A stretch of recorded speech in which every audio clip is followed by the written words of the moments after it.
Bonjour,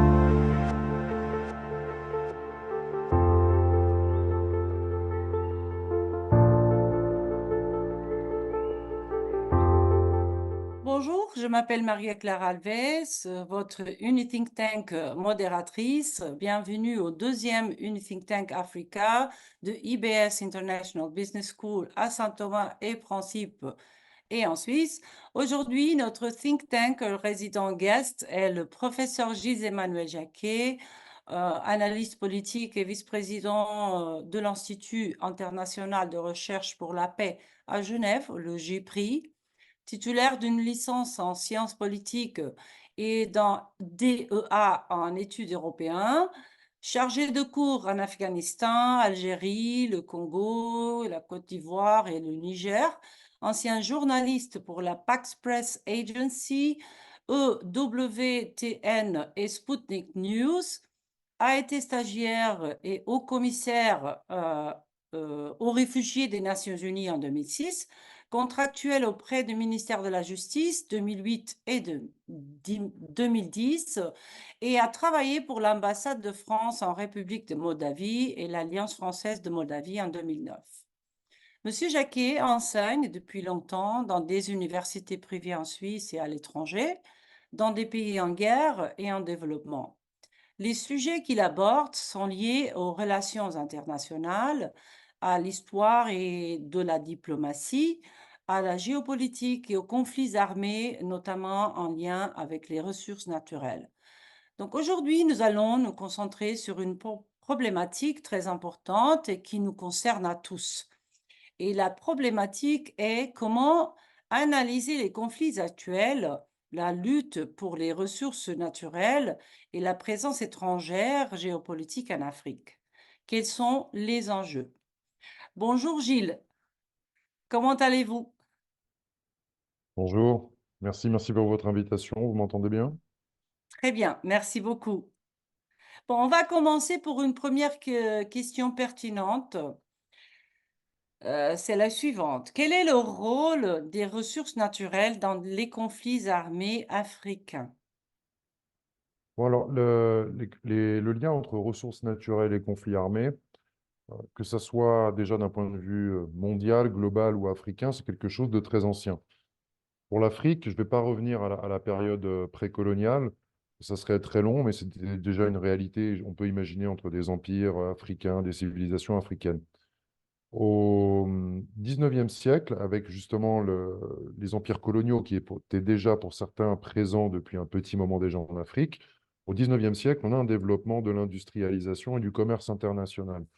Et l'Afrique va être à la fois un marché de potentiels débouchés, mais aussi avant tout un marché pour les fournitures de matières premières. Et ça, c'est quelque chose qui, depuis le 19e siècle, bon, bah, reste une réalité. Durant la Première et la Seconde Guerre mondiale aussi, les colonies, alors l'Allemagne va perdre ses colonies d'ailleurs durant la Première Guerre mondiale. La question des colonies est intimement liée justement aussi aux questions internationales, de l'économie, de la puissance des États, aux conflits et aux tensions. Et durant la guerre froide, donc après la Seconde Guerre mondiale, durant la guerre froide, la rivalité entre le bloc Est et Ouest va aussi se retrouver sur le continent africain, sur d'autres continents d'ailleurs aussi, mais en particulier en Afrique. Et bien qu'il y ait un arrière-plan idéologique, même pour le bloc socialiste qui parlait de décolonisation et de soutien justement au mouvement de lutte anticoloniale, il y avait quand même des questions économiques qui étaient présentes. L'Union soviétique était présente, mais la Chine aussi, bien moins qu'aujourd'hui. La Chine avait déjà développé des projets d'infrastructure comme des projets ferroviaires, par exemple en Tanzanie, voilà, ou dans d'autres pays frères. L'Union soviétique était mieux implantée. On a eu des conflits au moment de la guerre froide en Afrique qui étaient déjà liés, encore une fois, alors, à une opposition idéologique, mais aussi à des intérêts géostratégiques et notamment liés aux ressources. Quand le RDC, le Congo actuel, on va dire, mais à l'époque il s'appelle Zaïre, devient indépendant, vous avez dans la province du Katanga une sécession. Alors, là aussi, c'est l'occasion de parler d'un autre facteur dans ces conflits, on y reviendra, c'est la question ethnique ou linguistique, la division de pays comme le Congo, par exemple, qui a des centaines de dialectes ou de groupes ethniques. Et les Katangais vont faire sécession au moment de l'indépendance du Zaïre, ce qui deviendra le Zaïre par la suite sous Mobutu, j'y reviendrai. Et les Belges et l'Union minière du Katanga sont derrière la sécession. Et bon, par la suite, il y aura l'intervention de l'ONU, il y aura aussi l'assassinat de Lumumba par des intérêts liés à la Belgique notamment et à des gros intérêts miniers. Et puis on aura la reprise en main de ce qui va devenir le Zaïre par Mobutu, le dictateur qu'on connaît, qui a joué un rôle dans la guerre froide important, puisque les ressources du Congo étaient destinées, on va dire, au monde libre, comme on l'appelait. Mais il y a eu aussi déjà à l'époque, dans les années 70 aussi, d'autres insurrections au Congo qui étaient liées, par exemple, à l'activité de l'Union soviétique, des Cubains ou des Est-Allemands, par exemple. Et c'est ce qui est arrivé dans la province du Chaba, où il y a eu des sécessions, des combats, et puis aussi des tentatives de prise de sites miniers par des combattants qui étaient soutenus par le bloc de l'Est. Et la France était intervenue notamment plus tard en 78 à Kolwezi. Et plus au sud, d'ailleurs, se trouvaient des pays qui avaient aussi un rôle important. Si on va plus vers le sud-ouest, il y a eu l'Angola. Dans sa guerre d'indépendance qui a opposé, et puis ensuite sa guerre civile qui a opposé finalement le bloc, on va dire, ouest et le bloc est, encore une fois, il y avait une question qui était importante, qui était celle des minerais et surtout de l'énergie, du pétrole et du gaz aussi. Quelque chose qui a aussi justement alimenté cette guerre civile en Angola pendant très longtemps. Guerre civile dans laquelle on a eu d'ailleurs l'implication d'un autre type d'acteurs aussi, d'ailleurs à côté des États ou des entreprises et des groupes armés, ce sont les mercenaires. J'en reparlerai plus tard, mais vous avez eu notamment les mercenaires britanniques et sud-africains de Executive Outcomes qui ont fait des contrats de plusieurs millions et qui ont permis à leurs sponsors à l'époque de gagner la guerre civile angolaise. Voilà. On a eu, même sur la fin de la guerre froide, encore d'autres crises internationales en Afrique dans lesquelles on a eu une question de ressources et ça s'est poursuivi. Euh, Après la guerre froide, le génocide au Rwanda, le conflit qu'on a eu au Rwanda et le génocide sont liés aussi finalement à une question de ressources naturelles par rapport au grand voisin qui est l'ancien Zaïre, la République démocratique du Congo, qui d'ailleurs en 94, au moment du ou des génocides, je devrais dire plutôt au Rwanda, puisqu'en vérité il y en a pas eu un, il y en a eu deux. L'Est du Congo va être déstabilisé justement par les événements au Rwanda. Il va y avoir la fuite des Hutus dans les camps de l'Est du Congo-Zaïre. Et puis, ils vont être poursuivis par les Tutsis qui viennent de prendre le pouvoir, soutenus par l'Ouganda. Et dans l'Est du Congo, il y avait déjà d'autres groupes armés qui étaient présents. Les groupes armés Tutsis vont s'y implanter, lutter contre les groupes Hutus ou aussi contre les groupes finalement congolais ou d'ethnie locale congolaise pour l'exploitation notamment de mines, de minerais comme notamment le coltan, la colombo-tantalite. On a beaucoup parlé parce que ça a nourri les guerres civiles, oui, les différentes guerres civiles qu'on a eues dans l'Est du pays durant ces 20 à 30 dernières années. Et c'est une ressource qui est vitale aujourd'hui pour la high-tech, parce que sans coltan, on n'a pas d'ordinateur, de tablette, de téléphone portable et ainsi de suite. Voilà. Donc il y Mhm. a toute une série de conflits comme ça qui sont clairement liés à des ressources, dans lesquelles soit les ressources sont la première cause pour des conflits internes, quand on a de la compétition entre des groupes ethniques sur place pour le pouvoir économique, le pouvoir politique. J'en reparlerai peut-être aussi plus tard de ça, un peu des mécanismes. On a eu beaucoup de conflits liés au pétrole, que ce soit un facteur direct ou indirect. La- en Guinée équatoriale, il y a plusieurs années, il y a eu une tentative de coup d'État menée par des mercenaires étrangers dans lesquels on retrouvait le Britannique Simon Mann, qui avait participé à la guerre d'Angola. Et le coup d'État visait en fait à renverser la famille Obiang. C'est un très petit pays, hein, la Guinée équatoriale, mais extrêmement riche. Comparé à d'autres pays africains, il a, en théorie, je dis bien en théorie, ce n'est pas le cas en pratique, mais un PIB par tête qui est très élevé, ou qui devrait être très élevé dans la réalité. Et à l'époque, il y a un opposant, c'est Vero Moto, qui est en exil en Espagne, et qui va justement contracter ces mercenaires pour préparer ce coup d'État. Ils vont embaucher un reporter de guerre à l'époque aussi britannique pour couvrir l'événement, mais lui va sentir que l'affaire n'est pas très nette et à un moment va un peu abandonner cette expédition. Et les États-Unis à l'époque laissent faire jusqu'au moment où soudain ils vont prévenir le gouvernement de Guinée équatoriale qu'il y a une tentative de renversement de la famille Obiang. Et les mercenaires, une partie des mercenaires sont d'ailleurs arrêtés à l'époque en transit au Zimbabwe, et puis ils vont être ensuite envoyés en Guinée équatoriale où ils seront jugés. et ils resteront assez longtemps en prison. Les États-Unis ont, à la dernière minute, un peu sauvé la famille Obiang en leur disant, voilà, on vous a sauvé, il va falloir être très compréhensif sur les contrats pétroliers, puis faire quelques petits efforts sur les droits de l'homme, ou en tout cas, on va dire, pour la vitrine. De même, la guerre en Libye, c'est la question du gaz et du pétrole. Peu de temps avant le conflit, la France de Nicolas Sarkozy fait des contrats avec la Libye, et c'est l'ancien homme d'affaires bon, multi-condamné, multi-recherché, basé au Liban, Ziad Takedine, qui à l'époque était l'intermédiaire et qui devait, pour les Libyens, justement, parler avec les partenaires français. Et le deal, c'était que le gisement gazier NC7, la France en aurait l'exclusivité pour l'exploitation, pour un contrat de plusieurs années. C'était l'entreprise Total. Et à ce moment-là, Nicolas Sarkozy développe ses liens avec le Qatar. Et le Qatar, bien que ce soit un émirat qui produise du gaz et du pétrole, il est comme producteur intéressé par augmenter aussi ses réserves. Et le marché libyen, ça l'intéresse, mais il y a une opposition depuis très longtemps entre la famille au pouvoir au Qatar et Kadhafi. Et les Français, dans le dos des Libyens, vont faire un deal avec les Qataris. Et quand les Libyens la prennent, c'est la fin du contrat pour Total.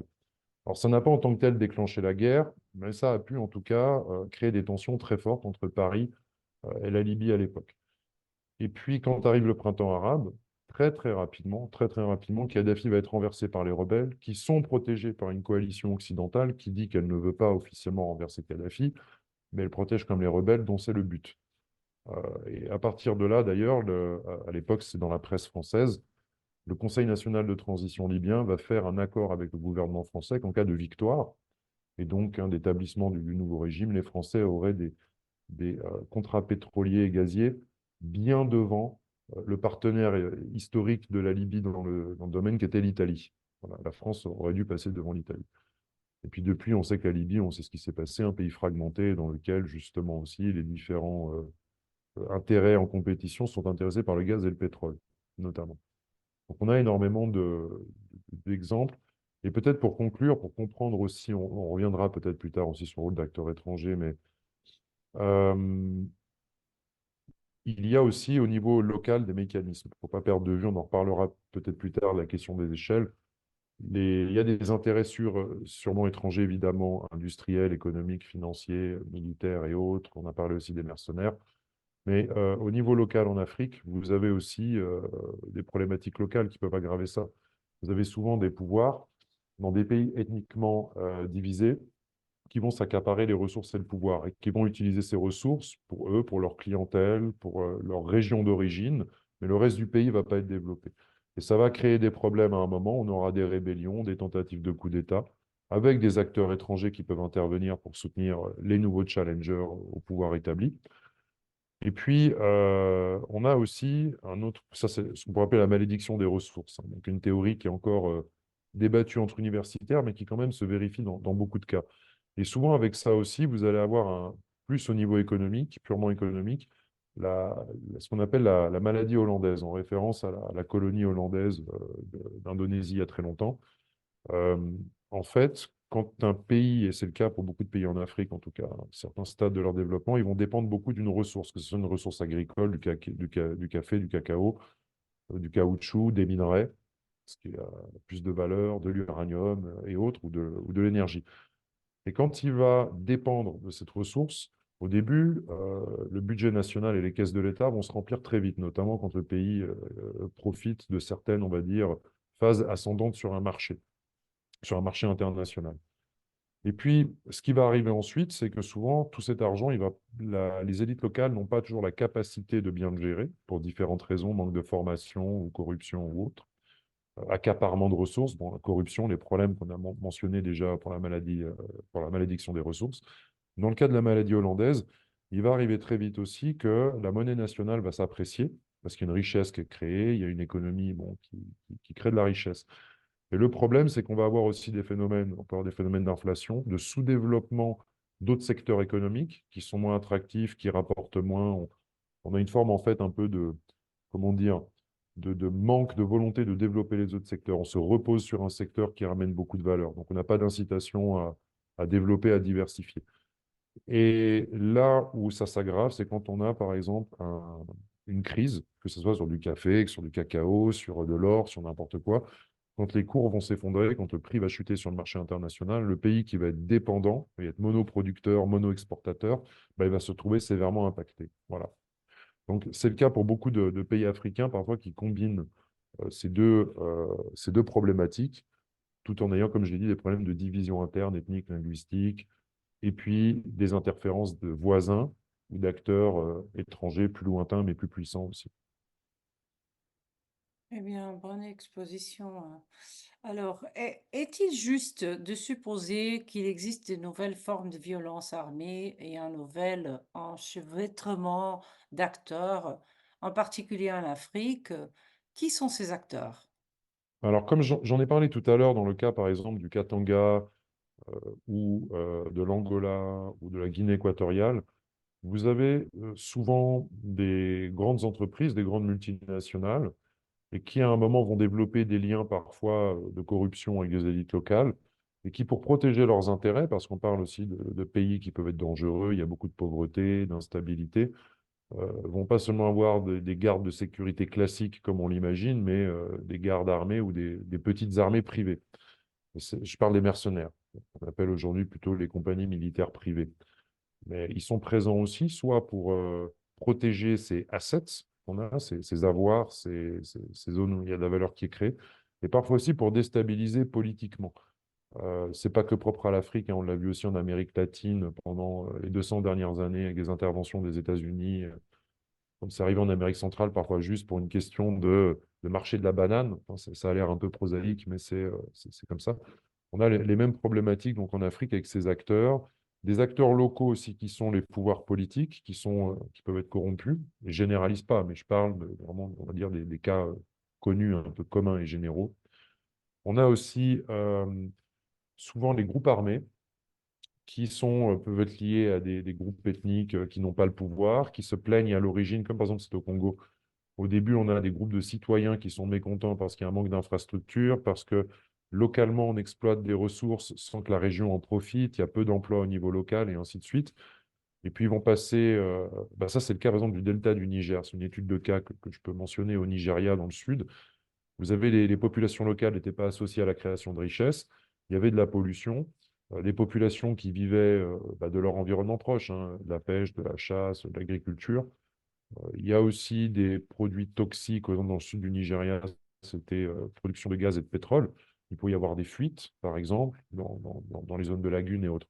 Donc il y a des pollutions, il y a des problèmes de santé publique, de pauvreté.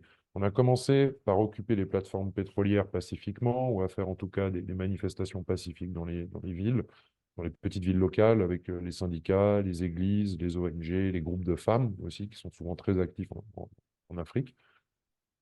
Et puis peu à peu, il y a eu une répression qui a été de plus en plus brutale et violente envers la population. Dans le cas que je mentionne du Nigeria, il y a eu la pendaison d'un activiste à la fin des années 90, Ken Saro-Wiwa, ce qui a débouché plus d'une dizaine d'années plus tard, pas loin de 20 ans plus tard, sur un procès contre Shell, où un fonds, un trust fund, a dû être ensuite créé pour la région, pour le développement, avec de l'argent qui provenait d'une fondation et de Shell. Voilà. Donc c'est un peu comme ça que ça s'est passé. Mais entre-temps, la répression ne s'était pas arrêtée. On est passé d'un mode comment dire, d'opposition pacifique à un mode plus violent. On est arrivé avec des groupes armés, comme par exemple pendant très longtemps le mouvement pour l'émancipation du delta du Niger et bien d'autres. On était arrivé à une dizaine de mouvements armés. Euh, Ces mouvements aussi créent des écosystèmes criminels au niveau de l'économie. C'est comme au Congo d'ailleurs aussi, ce qu'on appelle les entrepreneurs de violence au bout d'un moment. Leurs activités économiques ne sont pas seulement pour soutenir leurs activités militaires ou criminels, mais parfois ils gèrent finalement des véritables systèmes économiques. Hein, ça vient des véritables entrepreneurs, ce qui fait aussi que c'est plus difficile pour eux d'abandonner les armes, hein, et d'être réintégrés à la société ou de suivre les lois. Voilà. Donc, au Nigeria, il y a eu sous le président Goodluck Jonathan, vous avez eu des discussions et ensuite des amnisties. On a mis de l'argent pour développer ces régions. Le MEND et les plus gros groupes ont arrêté leurs activités armées. Mais le problème, c'est que ça a inspiré toute une nouvelle génération de groupes armés. D'autres groupes ethniques, par exemple, qui n'avaient pas reçu d'argent du gouvernement fédéral, qui n'avaient pas été inclus dans les négociations, ce genre de choses. Donc ça a relancé une nouvelle génération, on va dire, de combattants. Et c'était un peu pareil aussi au Congo, où c'est très dur après. Quand vous voulez que cette violence, elle s'arrête, il faut démobiliser, désarmer, et puis réintégrer. C'est-à-dire à un moment qu'il faut aussi que ces gens-là leur trouvent un emploi. Et il faut créer des opportunités pour ça au niveau local. Ce que peut-être certaines entreprises font des fois par leur responsabilité sociale, par leur corporate social responsibility. Ce n'est pas le cas de beaucoup. Et les deux cas que j'ai mentionnés, hein, du Congo ou du Nigeria, c'est des choses aussi assez communes dans certains pays africains, dans certaines régions d'Afrique. Mais je ne veux pas généraliser. Donc voilà, au niveau des acteurs, on a les groupes armés locaux et puis on a aussi des pays voisins. J'avais mentionné le cas de, comment dire, de l'Ouganda qui profite avec le Rwanda des richesses de l'Est du Congo. Ils exportent énormément de minerais de manière illégale, en fait, puisque ce ne sont pas des gros producteurs, hein. Toutes ces tonnes qui partent ensuite à travers le Kenya, la Tanzanie, puis par voie maritime, hein, sur les marchés internationaux, ça ne vient pas de ces pays en propre, ça vient vraiment de l'Est du Congo. De même, on a aussi proche la République centrafricaine. On a eu depuis 2012 par là plusieurs des coups d'État, une guerre civile. En fait, pour schématiser, on a dit que c'était un conflit entre nordistes et sudistes en République centrafricaine, entre la Séléka et les Anti-Balaka. Il y avait un aspect ethnique, c'est vrai, religieux, mais il y a aussi un aspect économique très fort aussi par rapport aux minerais et à l'or notamment. Et l'ARCA, qui est un pays très pauvre, très violent, il y a une histoire très très violente aussi malheureusement. L'écosystème criminel un peu de groupes armés, de groupes criminels qu'il y a, ça alimente le Tchad, ça alimente le Sahel, ça alimente aussi le Congo, le nord du Congo qui est pas très loin. Donc vous avez aussi en Afrique ces zones interconnectées, vous voyez, où il y a des conflits, du crime, de la pauvreté, de l'instabilité, parfois depuis très longtemps. Et là, on y retrouve à plein d'acteurs, encore une fois, des multinationales, des États locaux ou voisins ou plus lointains, des groupes armés ou qu'on peut dire aussi terroristes, parce que ce qu'on appelle les groupes terroristes ou djihadistes, euh, notamment dans le Sahel, participent à ces échanges économiques par la contrebande et autres. Donc c'est un peu voilà, un réseau très complexe, un peu un rhizome, avec beaucoup d'acteurs différents qui peuvent avoir des intérêts opposés, mais qui parfois aussi peuvent s'entendre ou coopérer. Ça peut arriver. Oui, c'est vraiment complexe, voilà. Donc, peut-on dire qu'il existe un emboîtement des échelles en Afrique? Oui, alors comme j'en ai parlé là dans les exemples précédents, on a par exemple des conflits très localisés, et puis qui ensuite, par comment dire, la contrebande, par les ressources, par les produits qui circulent, par les liens qu'ont établis les groupes armés, bah on peut passer d'une échelle locale à une échelle régionale et ensuite à une échelle internationale. Vous voyez, par exemple, par rapport à l'Est du Congo, vous avez déjà une interconnexion avec, pour les minerais, les groupes armés, avec l'Ouganda, avec le Rwanda, puis ensuite bon, avec l'Est de l'Afrique pour exporter les minerais. Plus au nord, bah, vous avez la République centrafricaine qui elle-même ensuite permet de communiquer avec le Soudan, le Tchad et le Sahel, qui sont des zones extrêmement instables aussi. Et là, on passe à une échelle, bah, on était locale, sub-régionale, régionale, et ensuite quasiment une échelle africaine ou internationale, avec justement parce que ces ressources, il faut pouvoir les exporter. Et je veux dire, à un moment, vous avez bah, les zones portuaires, les grandes villes et autres. Vous avez des réseaux à travers toute l'Afrique. Pour revenir juste aussi sur les minerais en parlant des échelles, vous pouvez imaginer un enfant dans l'Est du Congo qui est en train comment dire, d'extraire un minerai, que ce soit de l'or, que ce soit du fer, que ce soit de l'étain, du cuivre ou du coltan. Ensuite, ça part sur une ville, un bourg où c'est centralisé. Ça peut être, je ne sais pas, dans Kivu, des villes comme Goma, par exemple, ou d'autres. Et puis ensuite, quand on a des stocks plus gros, ils vont être emmenés par avion ou par d'autres moyens sur les pays voisins. On va ensuite avoir des cargaisons bien plus importantes. Et ça part par voie de mer, hein, des gros, comment dire, des gros cargos pour, je ne sais pas, moi, la Chine, l'Europe, voilà, ou les États-Unis. On a ces échelles aussi, ce qui est particulier avec la mondialisation. Vous avez au large du golfe de Guinée, par exemple, un problème de pêche pour les pêcheurs locaux, hein, qu'ils soient camerounais ou des pays voisins. Pourquoi? Bah, Mhm. parce qu'on surpêche, et pas seulement les Occidentaux, mais les Chinois aussi. Avec des techniques de pêche, d'ailleurs, qui sont souvent interdites. Et donc, vous avez une surpêche, et puis ce poisson, il se retrouve pas seulement sur le marché chinois, il faut être honnête, sur les marchés internationaux aussi. Donc, vous avez en fait ces échelles qui s'emboîtent. ou c'est peut-être typique de la mondialisation, mais c'était déjà le cas en vérité aussi au 19e siècle avec les empires coloniaux et le commerce international. C'est juste que maintenant, c'est plus rapide et que maintenant, on en parle ou qu'on en est informé et qu'il y a plus d'acteurs. Parce que quand je parlais aussi des échelles ou des acteurs lointains, il n'y a pas que les Occidentaux, il n'y a pas que les Français ou les Belges à une époque, les États-Unis ou, ou la Grande-Bretagne.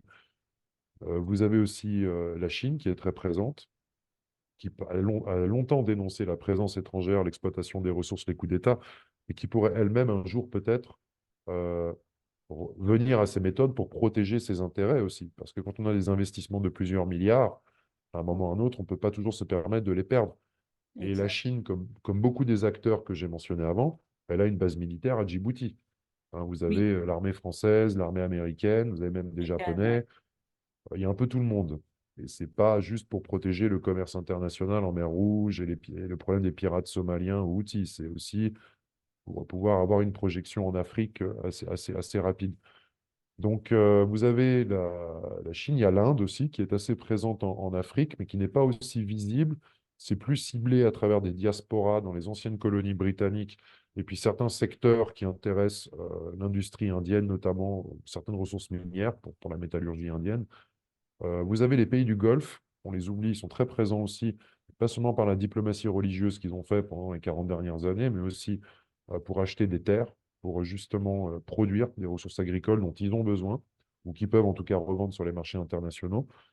Voilà, vous avez aussi le Brésil, on a tendance à l'oublier, qui est notamment présent par les liens historiques avec le lien à travers l'histoire de l'esclavage et puis aussi de l'empire portugais et du monde lusophone, qui est présent aussi en Afrique australe de plus en plus, et qui est quand même une puissance à ne pas négliger. Voilà.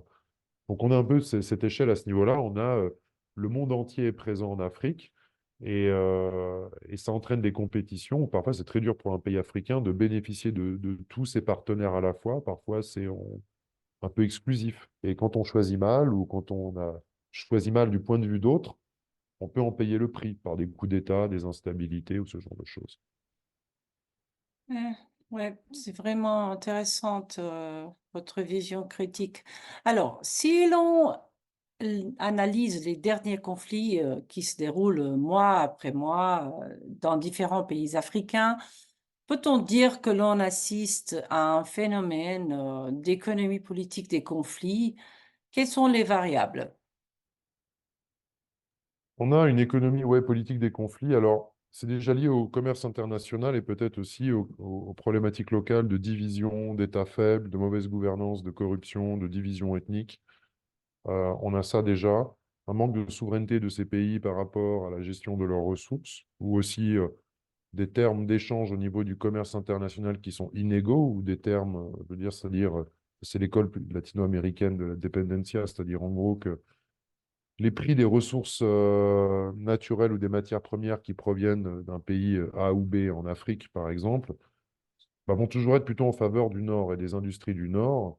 Et le produit comment dire, oui, le produit ou les services, tout ce qu'on va produire à partir de cela, nous, le prix va être plutôt en notre faveur. Et ça sera très dur pour ces pays-là d'acheter ces ressources schématiquement, même si ça ne se passe pas exactement comme ça, on pourrait dire, pour un pays du Sud, un pays africain, il va falloir toujours plus de café chaque année pour pouvoir acheter des ordinateurs ou des frigos à un pays industrialisé. Bon, c'est très schématique, mais c'est un peu pour comprendre un peu le rapport de force qui s'opère au niveau du commerce international là-dessus.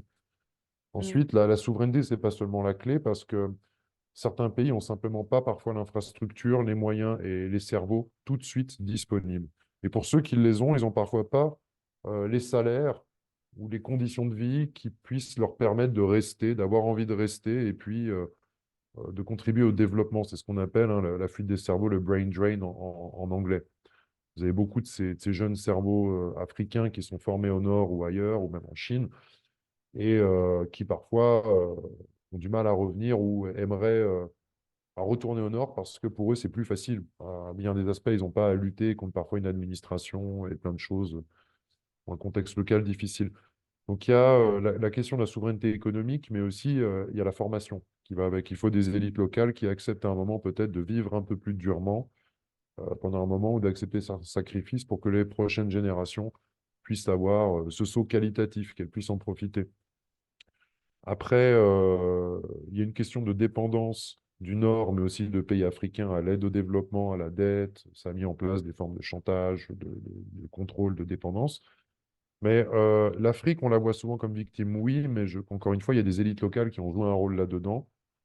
Et il y a parfois aussi des compétitions entre États africains, il ne faut pas se leurrer, hein. Il y a quand même, on le voit par rapport au Congo et au Rwanda, on voit la position de la rivalité qui peut parfois entre le Nigeria et l'Afrique du Sud quand la question de qui est un peu le grand leader africain.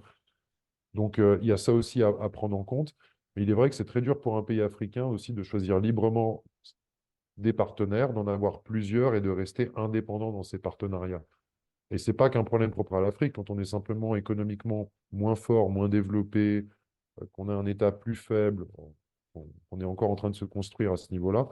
Évidemment, qu'entrer en relation avec des partenaires plus puissants, ça peut amener des risques. Ça peut être déstabilisant aussi. Ça amène une forme de dépendance, de contrôle ou d'emprise, oui, tout à fait. Mm. Exact. Alors, quels sont les types de conflits liés aux ressources naturelles?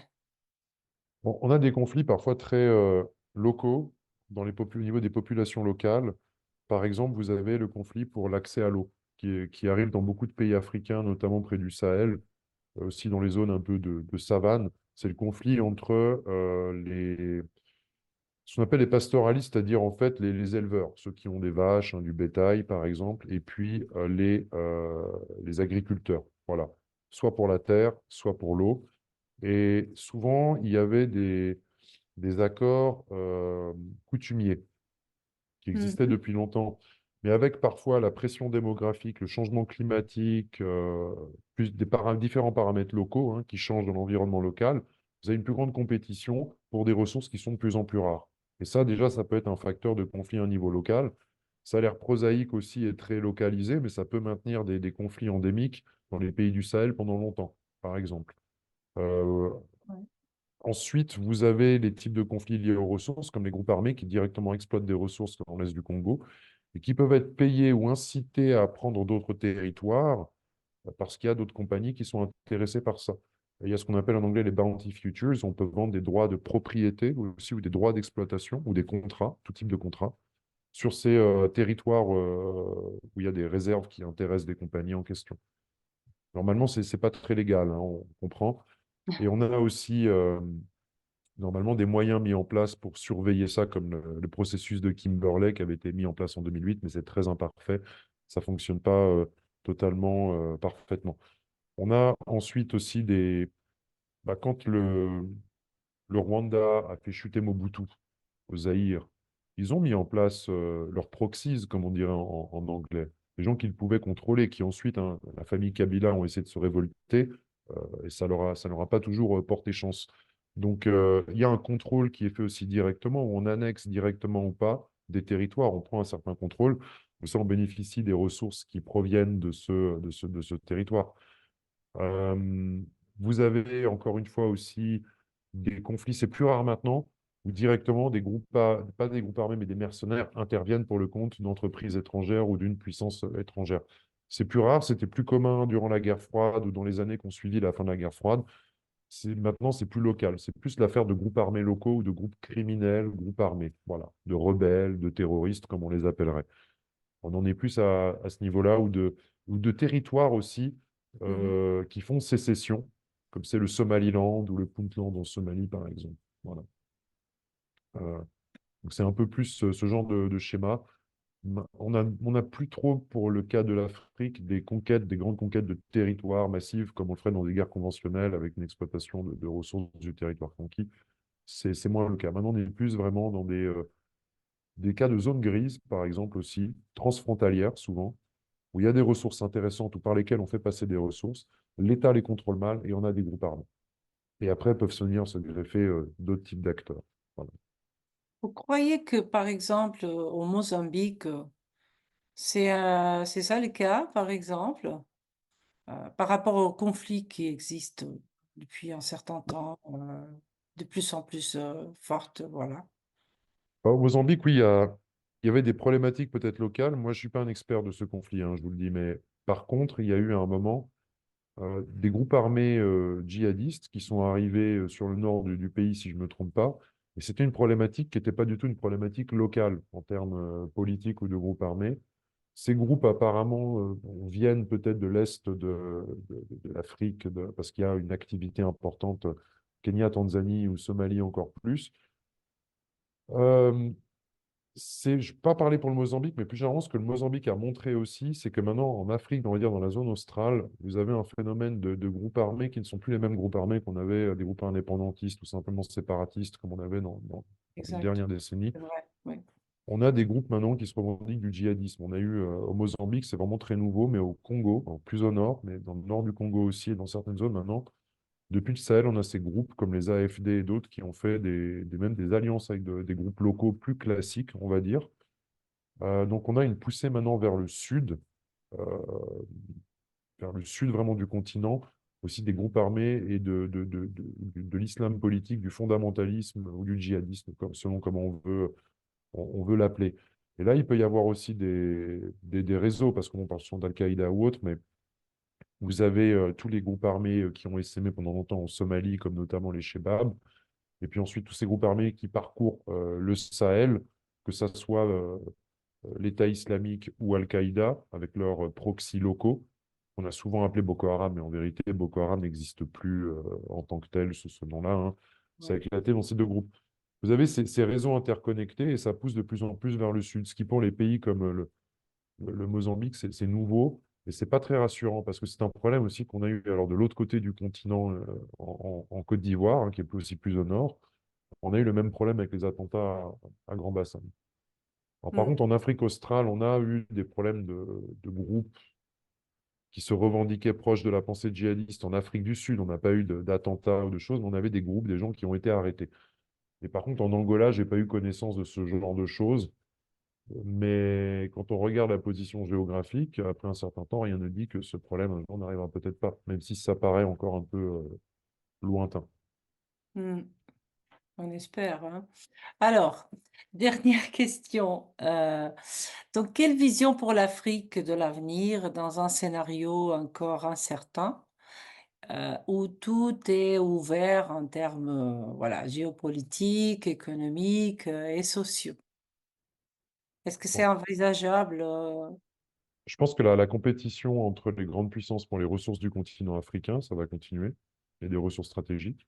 Il y a peut-être certains États qui, par des alliances équitables ou des partenariats balancés avec des partenaires étrangers, arriveront peut-être petit à petit à devenir plus indépendants et à peser plus, notamment sur certains marchés internationaux pour certaines ressources naturelles ou matières premières. Ça va prendre beaucoup de temps. Donc, j'ai dit encore, il y a de toute manière une rivalité africaine et ce n'est pas que propre à l'Afrique, parfois, de chercher des alliés hors du continent. Tous les États partout le font. Donc, je pense qu'on va peut-être avoir aussi une rivalité grande par rapport à l'expansion chinoise, qui a des bons et des mauvais côtés. Hein, il y a des deux. On a tendance à critiquer. J'ai vu des gens aussi très enthousiastes. Moi, je pense qu'il faut voir les deux aspects, parce qu'il y a une politique officielle de la Chine de win-win, certes, qui est proclamée. Puis après, il y a des réalités locales qui sont parfois un peu différentes, hein. Il y a eu, par exemple, en Zambie, il y a très longtemps, des mineurs de cuivre qui ont fait grève, qui n'étaient pas contents de leur situation. Et l'entreprise chinoise a fait tirer sur les mineurs. Il y a eu des morts. Donc, il y a des problèmes comme ça qui se posent. Mais je pense qu'il va y avoir une compétition peut-être plus affirmée, en tout cas vis-à-vis de la Chine, de la part d'autres pays qui vont voir, on va dire, leur part de marché ou leur part d'influence réduite.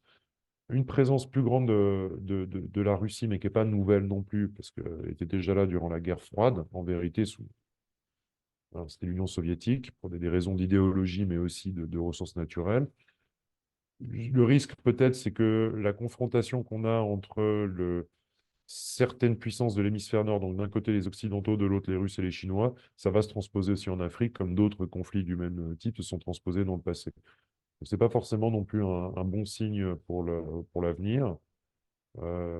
Encore une fois, ben, pour éviter ce genre de choses, ça va être aussi peu à peu la souveraineté. Affirmer la souveraineté pour les pays africains, mais ça va être un long chemin. C'est pas quelque chose qu'on fait comme ça, ça va être un long chemin. Il peut y avoir des succès, des échecs. Enfin, ça va prendre du temps. Je pense que c'est aussi aux États africains de peut-être de régler aussi parfois certains problèmes qu'ils ont chez eux et entre eux. Parce qu'il ne faut pas être naïf. Encore une fois, c'est pas toujours, vous savez, Oui, la main des Occidentaux. Ça y participe certes, mais il faut des gens qui prennent cette main localement et qui en tirent un intérêt. Et encore une fois, si c'est plus les Occidentaux, ça peut être même un jour la Chine ou la Russie ou l'Inde ou d'autres qui peuvent devenir peut-être même hégémoniques, même si c'est pas leur politique étrangère officielle à ces nouvelles puissances qu'on voit sur le continent africain. d'accord. Merci beaucoup. Alors, merci beaucoup, professeur Gilles Emmanuel Jacquet. C'était Merci à un vous. plaisir de parler avec vous. J'espère de vous revoir prochainement. De ma part, je vous remercie. Passez une bonne journée et nous espérons nous revoir à la prochaine séance warm-up and hot shot session avec le fantastique photographe et activiste social de São Tomé, Herberto Smith. N'oubliez pas de nous abonner et de soutenir notre think tank IBS Unit Africa. Le lien se trouve sur le site web et dans les descriptions. Vous contribuerez ainsi à notre travail de recherche et de développement. Et voilà, on a aussi des candidatures pour des bachelors et des masters européens ouvertes pour septembre 2024.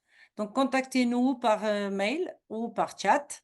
Et voilà, nous vous remercions tout chaleureusement because we think together for a better world and because ideas matter. À bientôt. Merci.